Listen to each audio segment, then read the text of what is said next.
guys, what's up? Welcome back to my channel. I changed my setup. I'm still figuring it out, but it'll get back to normal in a few days, hopefully. So today we're here to talk about Corinna Kopp's merch.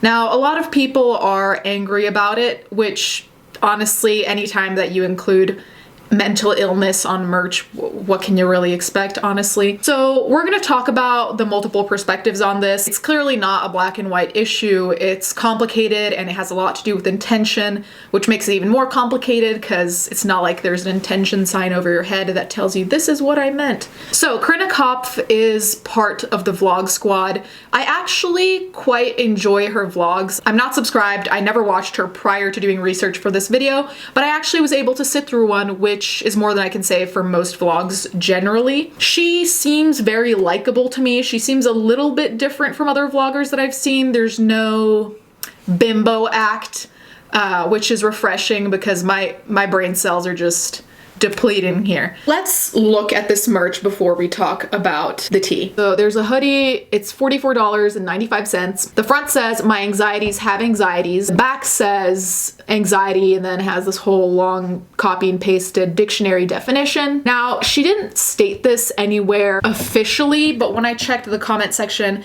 under an Instagram picture where she was announcing the merch, she did say that a certain amount of proceeds would be going to a charity. We're gonna get to that. Reactions. So I posted on Twitter asking you guys what you thought about it. I also posted on Instagram. The responses on Twitter, people are not happy. Most people can see what she was maybe trying to do, but most people still aren't on board, even giving her that benefit of the doubt. They just don't think that it's a good idea because A, it's lazy, which I completely agree with, lacking originality. On top of this sand color, you're just gonna blend into the fucking walls. B, will this bring awareness? Which people are saying maybe that was her intention, which totally fine, maybe that was her intention. People were questioning, does this really bring awareness? Is it really doing that? Or are we making it trendy? Which the biggest problem I saw, which was a recurring theme in most responses, is a problem with execution. So people aren't necessarily mad at the idea as much as how the idea was put into play and the final product, which I tend to agree with. I can see the potential good intention here, but the way it panned out just, no. Also, anxiety is not a personality trait. Then I asked in a poll on my Instagram. On polls, there's obviously only two options on Instagram. So, you know, like I put two extremes just to see a general idea of what people thought. 87% think that it's glamorizing anxiety and 13% said that it helps awareness. That's with over 2,500 votes in total. So that being said, let's talk about some Twitter responses specifically. Now, Sarah Hawkinson responded and I think she made a really good point. So this is what she said. She said, "I'm glad she's donating money and from what I understand, she suffers from anxiety. There's an argument that some find it empowering to have their mental illness on clothing, but you would never catch me with seasonal affective disorder on a shirt." She also says, "It's also worth noting there are a handful of trendy mental illnesses and not all are created equal. You probably would never see merch created for borderline personality disorder, although I've seen schizophrenia merch before." And then she said, "Anxiety is one of the most common mental illnesses, therefore the most relatable, which transfers to being sold and more money." Now, I agree with that, and it's kind of funny because I was doing this kind of mental exercise when I was thinking about this merch, when I was like, okay, let's take one of the array of my mental illnesses. Let's just pick one, right? So I was like, okay, let's think of when I had my eating disorder. I had anorexia at one point, which then shifted to general disordered eating. That's what my doctor called it because it was a shit show. And then bulimia. And I think of having merch that says, "My bulimia has bulimia," and then on the back to put the definition of bulimia, it suddenly shifts gears. We assume her intention is, hey, I have anxiety, I laugh about it to cope. Okay, like I think that's the intention anyway. But when I think of something that's less commonly discussed or less trendy, maybe less common, I don't know which one is more common, but it's anxiety and depression are talked about more than bulimia in my experience. I don't don't know if I would have the same vibe here. I really don't know if I would take it the same way. The same way that Sarah was mentioning seasonal affective disorder, it would be suddenly different. I do think it's important to talk about what mental illnesses are acceptable in the sense that we talk about them a lot. At least in the States now. The conversation around mental health is improving, but still it's very focused on, say, depression, anxiety. Those are the two main ones. Now, sometimes here or there's eating disorders, but even then, most of the time I see them being stereotyped, like anorexia means you weigh 0 pounds, and also bulimia means you're thin all of a sudden, which just is not accurate. But anyway. Man asked me a few questions. I answered those questions as honestly as I could. Right. Next thing I know, I'm walking out the door with meds for borderline personality disorder. Yep. You see, that's how you get shit done. No, that's how you get diagnosed. The fact that anxiety was taken here and used for this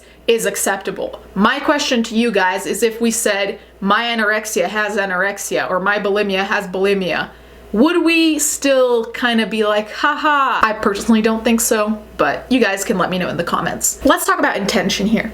I think that her intention here was to voice that her coping mechanism is humor, because a lot of us use humor as a coping mechanism. I do it with myself. My friends and I always joke around in a kind of dark humor way about, you know, our depression or whatever, because that's how we cope. And genuinely starting to cope with humor has been one of the best things that's happened to me. I think it allows me to get up and, you know, be okay with the fact that some days I just want to fucking kill myself.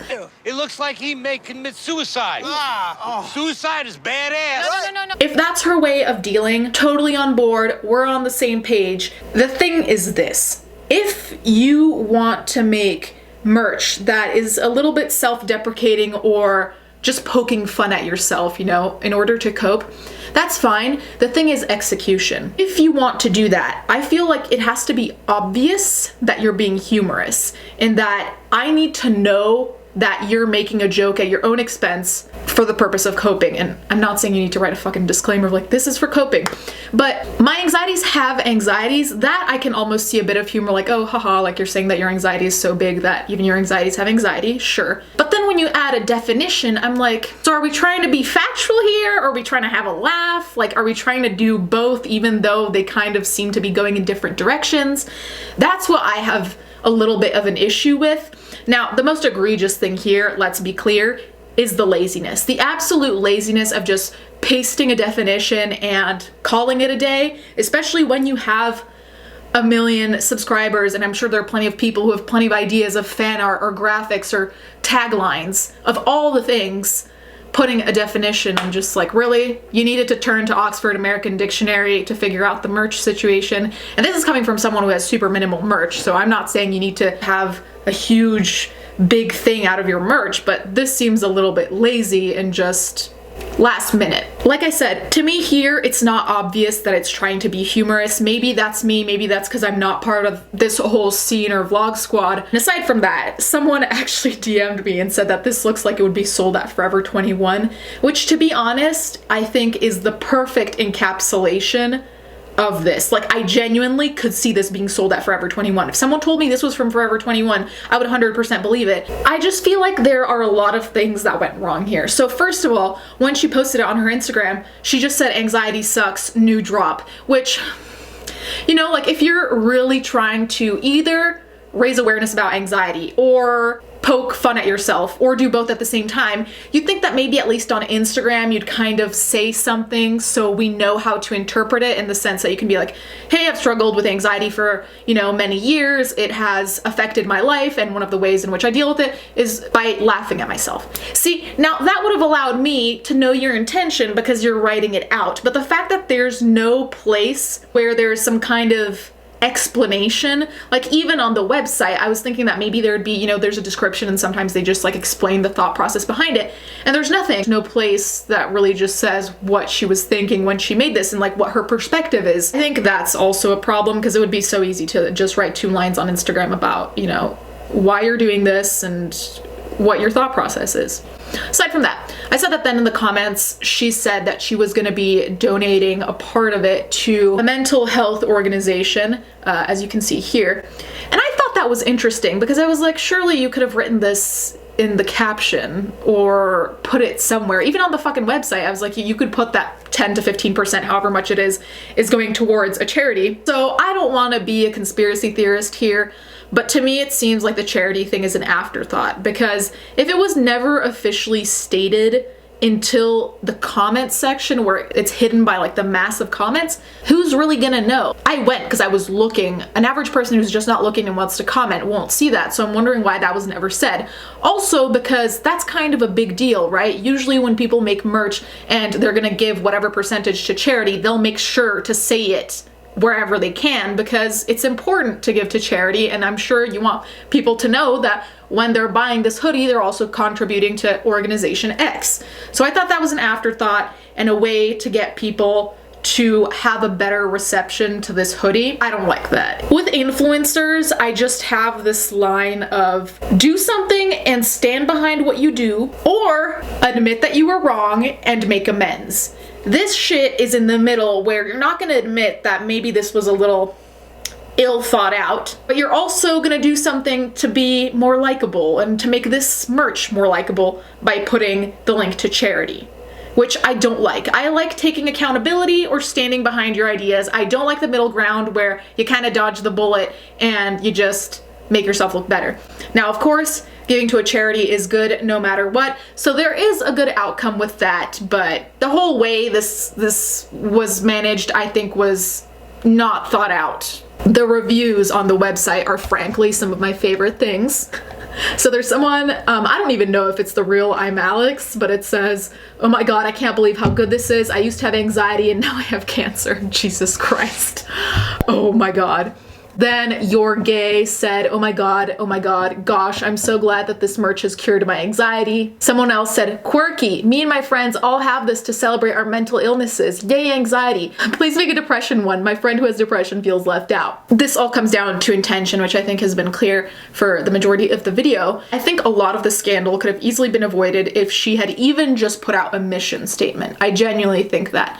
Now, I still don't like this merch. I still think it's lazy. I still think it's boring, uninteresting, uninspiring, just no. But with a mission statement, at least we would have known the purpose and the goal. Anyways, guys, let me know what you guys think in the comments. Let me know if you think this is offensive, if it's lazy. Generally, if you're a fan, let me know what your opinion is. Thank you guys so much for watching. Thank you to my patrons as always, and let's get right into the fan art.